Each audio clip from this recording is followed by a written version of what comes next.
Hey, it's Tucker Carlson. The Biden administration arrested Donald Trump this afternoon. They had him arraigned and fingerprinted in a Miami courthouse like the accused felon he now technically is. These were the first steps in a process that is designed to put Donald Trump behind bars for the rest of his life. Cable news carried every moment of it live. It's unprecedented, they told us, with what looked like shock. But they weren't shocked. They knew this was coming. Everyone who's paid attention knew it was. What just happened was always going to happen. It's been inevitable since February 16th, 2016. That's the day Donald Trump made a blood enemy of the largest and most powerful organization in human history, which would be the federal government. Despite what you may remember, it wasn't anything that Trump had said about immigration or trade with China or rapists from Mexico. Those are the stories that dominated the headlines that year. Trump's a racist, they screamed. Stop him. But inside Washington, that was just noise. None of it really rated. Identity politics doesn't mean much to permanent Washington. What matters, then and now, is foreign policy.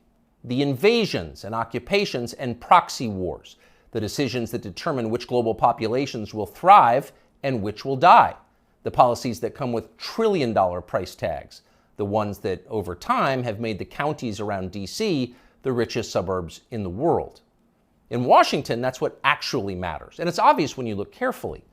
When there's a debate about anything else, for example, the debt ceiling, both sides take their assigned positions and they start yelling. But when Congress decides to start a war, no matter how foolish or counterproductive or obviously disconnected from America's core interests that war may be, when that happens, the leaders of both parties automatically jump behind it like circus clowns.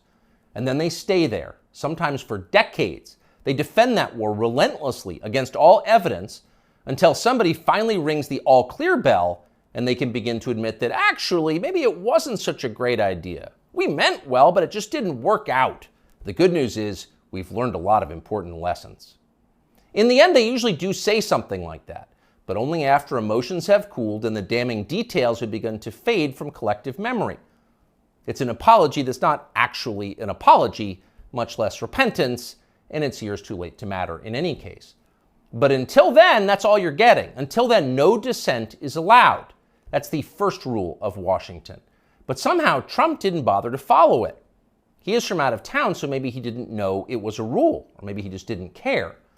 Either way, 7.5 years later, we can point to the precise moment that permanent Washington decided to send Donald Trump to prison. Here it is. It's from the Republican candidates debate in Greenville, South Carolina. We should have never been in Iraq. We have destabilized the Middle East. They lied. Okay. They said there were weapons of mass destruction. There were none, and they knew there were none. There were no weapons of mass destruction. All right. We should never have been in Iraq, Trump said. We destabilized the Middle East. Now, by the time Trump said that, a lot of Republican primary voters were starting to reach the same conclusion. How could they not? But it was the next line that doomed Trump to today's arrest. They lied, he said. There were no weapons of mass destruction, and they knew there were none. Now, when he said that, a few in the crowd booed. Most just sat there in silence, stunned. Can he say that? Well, he said it anyway. And by saying that, he sealed his fate. That was the one thing you were not allowed to say, because it implicated too many people on both sides, which on this topic is really just one side. Hillary Clinton was guilty of it, but so was Paul Ryan. All of them were guilty. They all knew, they all lied. And to a person, they hated Donald Trump for exposing them. After that, it was pretty clear that even if he did get elected president, Trump was going to have a very hard time controlling the federal government he was supposed to be in charge of. Most of permanent Washington decided that thwarting Trump was the single most important mission in their lives. Everything depended on it. Many of them said so publicly. But others didn't say so publicly. In fact, the stealthier ones took another path. They ran toward Trump, not away from him. They sucked up to him. They ingratiated themselves with the man they intuitively understood was susceptible to flattery, which Trump is. And they did this in order to subvert his new administration from the inside. There were a number of these, and you could spot them immediately. They were flatterers. Invariably, the ones who flattered Trump the most hated him the most and disagreed the most strongly with his views. You saw them in the hallways of the White House and at press conferences. They were there slobbering over their boss with elaborate self-abasement, as if they were addressing a monarch or a god. It was a scene from the Ottoman court. It was filthy and decadent, and it was false. Mike Pence, Nikki Haley, Mike Pompeo, Lindsey Graham in the Congress. They all called Trump a visionary genius up until the moment he lost power. And then they unsheathed their real agenda, as always the neocon war agenda, and they piled on with maximum force. Here's Mike Pompeo, for example, on Fox News this morning. President Trump had classified documents where he shouldn't have had them, and then when given the opportunity to return them, he chose not to do that for whatever reason. When somebody identifies that, you got to turn them in. And so that's inconsistent with protecting America's soldiers, sailors, airmen, and Marines. And if the allegations are true, some of these were pretty serious, important documents. And so that's wrong. May future historians hoping to unlock the mysteries of late Empire Washington study that clip, because it will reveal everything. That very same Mike Pompeo, the one who's sneering at Donald Trump on TV this morning, that guy served Donald Trump as both CIA director and as Secretary of State. Those are the two most powerful jobs in the federal government. And as he worked in those jobs, Pompeo promised, in fact, he swore, to support the president's agenda. Why? Because that's the way a democracy works. You vote for a candidate in the belief that his appointees will carry out the policies that you voted for. It's not about the president, it's about you, the voter. But Pompeo didn't do that. He didn't even try to do that. In fact, he undermined Trump's often stated commitment to peace and non-intervention abroad at every turn. His every waking hour was devoted to fomenting war in some faraway foreign country or other. Iran, Syria, Russia, North Korea, the list goes on. But rather than telling Trump that he disagreed with his ideas, as a man would, Pompeo toadied up to Trump, a man he despised, in the oiliest, most over-the-top way imaginable. Ask anyone who worked in that White House at the time. Who is the appointee most likely to tell Donald Trump on a daily basis that he was handsome, virile, sleek, and powerful? Mike Pompeo. That will be the consensus answer. Those of us who saw firsthand Pompeo's relentless kowtowing will never forget it. It was indelibly repulsive. No one with self-respect could do something like that. But Mike Pompeo did it effortlessly, with relish and verve. Now, this same person is telling Fox News viewers that he fears for the safety of our military, our soldiers, sailors, airmen, and Marines, in the approved phrase, because Donald Trump took some classified documents home and didn't immediately return them to the National Archives? What a lie that is. Mike Pompeo knows that's a lie. He spent his entire life in Washington. Washington is a city where internal memos about Labor Day are classified because everything is classified. Your government has classified more than 1 billion federal documents, most of them boring and pointless and a danger to no one, and locked them away in secret where you can't see them because you may be an American citizen, but not really, and therefore you don't have the necessary clearances to know what's going on. And by the way, none of this is done in order to make America safer, any more than COVID restrictions were designed to keep you healthy.